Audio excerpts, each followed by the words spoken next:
Hello everyone, in today's video, this title is not clickbait. I'm going to go over who I think will be the key character, or the specialized character as they called it, for the Nidhoggr Demonic Beast. So, everything in this video will be what I think it will be, right?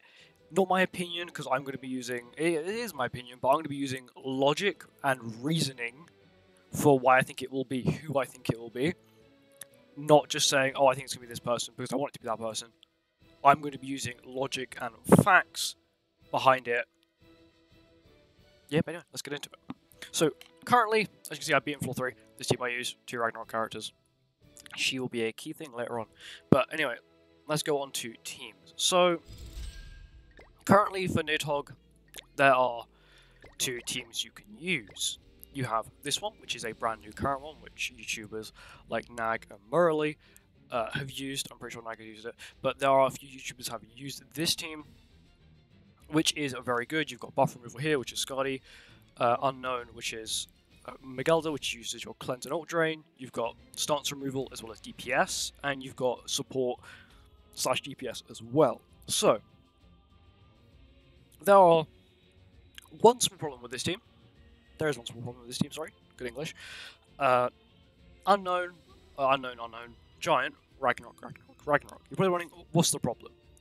Well, each card set for the Demonic Beast has come from the last one. For example, the Deer card set came from the Bird, then the Dogs card set came from the Deer. And now the Nidhoggr card set, as you can see, came from Dogs. Meaning that, in theory, everyone should be of the same race. And there's a problem here. Scotty is not Unknown. But we're just going to forget about that for now. We're going to move on to the Goddess team. We're wondering, you know, there's only 3 Goddesses on the team. Where does Freya come in? So you've got a Goddess, she has no attribute, she's not Sin. Goddess, Unknown with Ragnarok, and then Archangel and Goddess. We're wondering, you know, if you've seen this before, you already know who she is. But Heroic gives her the additional race of Goddess. It means that she's able to, you know, come into this team and fit perfectly with the 15% attack related stat boost from the card set. And now let's talk about Freya herself. Let me go here. Let's talk about Freya herself. So Freya on release, she was a PvP character. She was pretty good in PvP. And then she was given a specialized relic for the Demonic Beast. Now everyone says, oh, she's the Nidhoggr character, she's the Nidhoggr character. Yes, to a degree, because her relic is specialized to that Demonic Beast, but she is still good in PvP. We've seen that recently when Tyr came back. Tyr is currently meta, because, you know, lowering crit resistance, she already has high crit damage, high crit chance, she has very powerful cards, she benefits off Ragnarok characters. And now, just remember that, she benefits off Ragnarok characters. And unknowns. 1, 2, 3. Let's just say we scoot in Freya. I know you have a good team, but now there's one problem. You don't have buff removal. Well, then let's just say you replace it with another character, an unknown. From the Ragnarok series, it will be Ragnarok, I don't care what anyone says. A lot of people are coping and say, oh, it's going to be a Goddess, it's going to be a Goddess to replace one of these 2. She was built, if it's another Elate, it'll have to be a whole new name Elate, which they won't do. She is specialized for Knighthood bots, so it won't be her, and it won't be a new Liz, because we had a new Liz decently recent, around 2 or 3 months ago. So that only leaves us one option, it'll be Ragnarok. If you don't believe me still then, Miguelda, Blue Miguelda, Ragnarok, used for Bird. Deer, Green Jormungandr, Ragnarok. And then you've got Red Tonar, Ragnarok, used for Dogs. And now you've got Freya. So my reasoning for Freya is that let's just say you've got a problem, and there are 2 ways of solving the problem. Currently, Skadi is put here, let's put Skadi here for my analogy here. Skadi, this is one way to solve the problem. This is another way to solve the problem. And if you want to appease, you want to make sure both sides are happy, there is one way to do that. Let's look at let's just look at something that's already specialized for it. So to make it easier, you know, she hasn't got a specialized relic, we're just going to skip over that. Skadi's relic. Not specialized, decent, good in PvP, good in PvE, ain't the best, but it's still there. And now let's look at Freya. She's a Ragnarok. She's an unknown. She does have the god category as well, but that hasn't really got anything to it at the moment. And her relic buffs. So this part of her relic here buffs everybody on the team. No matter what race they are, buffs everyone on the team. 20% all stats. Everyone on the team gets that. And this bit just gives her the additional race of goddess. So to, to make both sets of people happy, people who use goddess and people who use unknown, my theory, and this is a very logical theory, to make it easier for the developers, because they say, oh yeah, we should really make a specialized character, I'm going to make that, pretty exaggerated, keep exaggerating that. To make a specialized character, the most logical character they would go for would be Freya. She's already got a specialized relic. She'll work with Goddess team, she'll work with Unknown team, she works with the card set that was specially designed for this demonic beast. So it makes no sense for them just to release a Goddess to then throw this team away. This team could be very big. All she would need was a remove buff card. I know you give her a passive that removes buffs. You give her a single target that removes buffs. You give her something to be able to remove buffs and a single target skill, and she's very good. She'll work with this team. She'll work with that team, because her passive will work for both teams. Because what we've noticed is that with a lot of the demonic beast characters, for example Freya, they're not capped at one race. They work with everyone. The only things that normally cap their races are relics. Tyr was not designed specially for PvE, neither was Freya. But then just look at Miguel, who was specially designed for demonic beasts.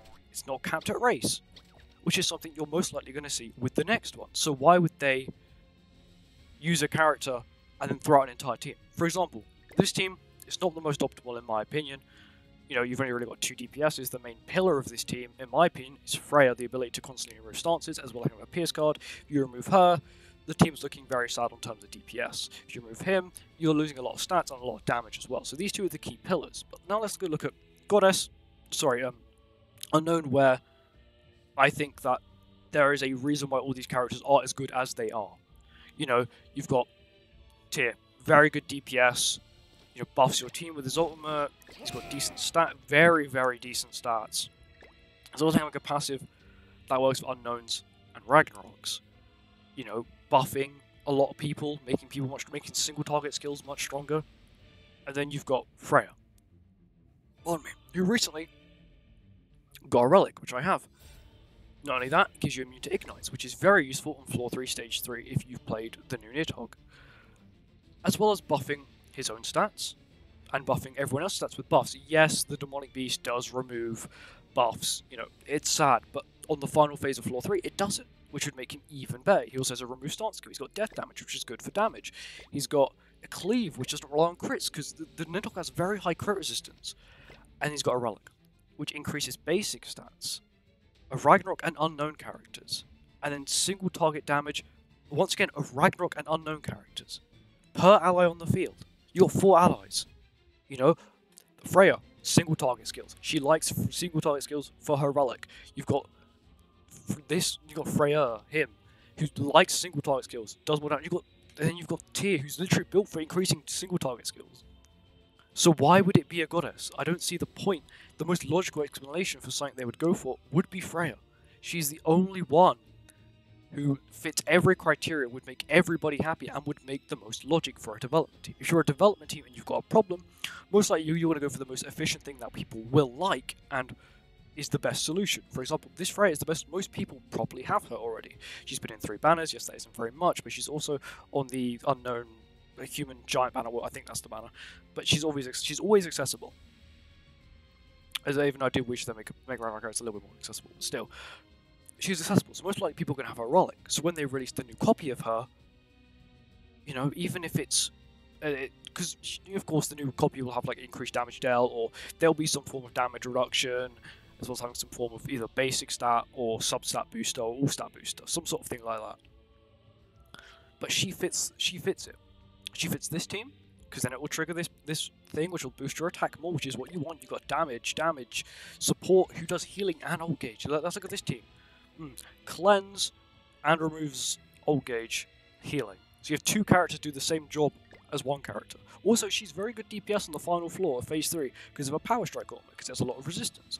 So I think the only logical thing to please both people who want to use goddesses and who want to use unknowns and Ragnarok characters is to make a new copy of Freya. Yes, it may not be a summer version, which we would all want. you know, but I think she will be a 242 banner. Maybe she'll release the same time as Toner, which did last year, which is August, end of August time, which I see is very logical. But as they speak about their, you know, currently working and using this character, maybe it is a summer character. But I doubt it. I just do hope that she is a 242. I do think it will be her. Logically, she is the only one who fits this. They wouldn't go with Yorm because she has a specialized relic. Skadi, not really. The Nidhogg doesn't really debuff. Brynhild, no, because, well, it could be Brynhild, possibly, but she's human. That means she wouldn't work with the whole race thing. So that only leaves us with Freya, who recently got a relic, and Freya, who is already specialized for Nidhogg. So he's already good. She's already specialized. She already has a specialized relic, sorry. So why don't they just make her fully specialized? That means they'll then have a PvP version and a PvE version, which sounds a little bit like Brynhild. They have a PvE Brynhild, but they also have a PvP Brynhild, which I don't actually have. Only Ragnarok character I'm missing.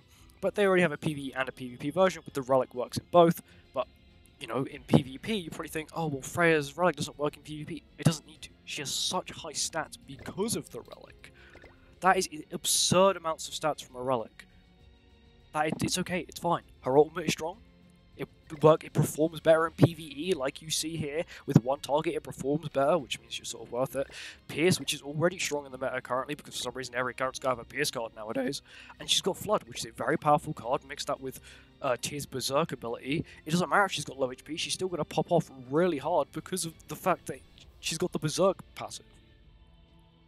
So all I'm saying is that if we're looking at this from like a logistical point of view, so if you were a development team and you want to go for the easiest solution to just absolutely make it easier for every single person, Tyr is a must summon. Freya was given for free. Miguelda was a 242 banner. So all of these characters are either easily accessible or were easily accessible, or you should get now. And now let's just say they then produce another one of her, give her a move buff, give her, I don't know, power strike, single target skill. She's going to be perfect for it. I don't understand why people are saying, oh, it's going to be a new goddess. She's already specialized for knighthood boss. I don't think they're really going to change that. Of course, he's a key part of the team. She's a key part of the team. So if they made a better version of her, you know, it would just make it just a tiny bit better. No, give her buff removal, or sorry, of course they'd have to give her buff removal, but debuff removal or something along those lines. Of course, we do have on the Ragnarok team, we do have this one, but she works for both teams. All I'm saying is that logistically, it would make the most sense if they were to do it this way. She's a key pillar of Nidhoggr, but on pretty much most teams, 90% of teams, she's a key pillar. Of course, with recent times, Skadi's been involved, but of course that's just my opinion. Leave your opinions down below, and I thought I'd get this video out before tomorrow's patch notes on JP, just in case it is like a new Freya. I didn't want to want to make my video a waste. So anyway, thank you for watching. I'll see you in the next one. Goodbye.